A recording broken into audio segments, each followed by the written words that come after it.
संग्रामपूर पंचायत समिती अंतर्गत असलेले ग्राम दुर्गादत्त येथे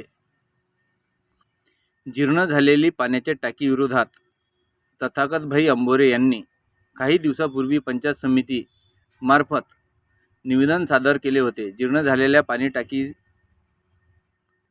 पावसाळ्या अगोदर किंवा पावसाळ्यामध्ये जर पडली तर त्याखाली राहणारे गोरगरीब वस्तीतील लोकांचे जीव मुठीत घेऊन राहावं लागते। तसेच जर पडली तर खूप कुटुंबाचे जीव उद्ध्वस्त होऊ शकतात। तात्काळ ती पाण्याची टाकी पाडण्यात यावी या मागणीचे आंदोलन करण्याचे निवेदन सादर केले, परंतु संबंधित विभागाने याकडे दुर्लक्ष केले। आज 16 जून 2026 रोजी सकाळी 8 वाजतापासून पंचायत समिती समोर असलेले BSNL टावरवर तथागतभाई अंबोरे यांचे आंदोलन सुरू आहे, परंतु संबंधित प्रशासनाकडून अद्याप 8 वाजेपासून ते 4 वाजेपर्यंत कोणतीही हालचाल करताना दिसून आली नसल्यामुळे प्रशासनावर सामाजिक व कार्यकर्ते तसेच सर्वसामान्य नागरिकांचे विविध प्रश्न उत्पन्न होत आहेत। आज दिनांक 16/6/2026 मी आज सकाळपासून पंचायत समितीसमोर टावरवर चढून आंदोलन करत आहे।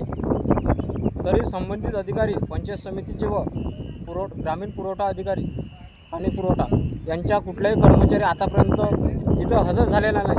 आमच्या गावात जे जीर्ण झालेली पाण्याची टाकी, त्या टाकीखाली हजारो परिवार राहतात। त्या टाकी जर कोसळली, जीर्ण झालेली आहे, कोसळली, त्या टाकीची जर परिवाराला काही दुःख झालं तर यात जबाबदार कोण राहणार? आतापर्यंत ग्रामीण पाणी पुरवठा अधिकारी माधुरचोद आणि पंचायत समिती संबंधित अधिकारी यांनी आंदोलनस्थळी भेट दिली नाही। तालुक्याचे सर्व पत्रकार बांधव हजर आहेत, तामगाव पोलीस स्टेशनचे सर्व कर्मचारीसुद्धा हजर आहेत, पण हे संबंधित अधिकारी हे आंदोलनस्थळी का येत नाही?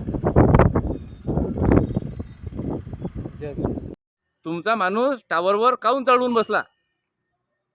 आमच्या गावात आम्ही दुर्गाईत गावातील रहिवासी असून आमच्या गावातील जीर्ण झालेली टाकी हे खूप दिवसापासून जीर्ण झालेली आहे, तरी प्रशासनाने कोणतीच दखल घेतलेली नाही। तरी त्या टाकीपासून आमच्या आजूबाजूचे जे परिवार असतील त्यांना जीवितवाची हानी आहे, तरी या प्रशासनाने यात दखल घेतलेली नाही। सकाळपासून आमचा भाई वर चढलेले आहेत, तरी त्या प्रशासनाने कोणतीच दखल घेतलेली नाही। अजून 7 तास झाले भाईला वर जाऊन केले। तुमच्या मागण्या काय आहेत? मागण्या हेच आहेत की आमचे तात्काळ ताबडतोब हे जीर्ण झालेली टाकी ताबडतोब पाडण्यात यावी, हीच आमच्या मागण्या आहे।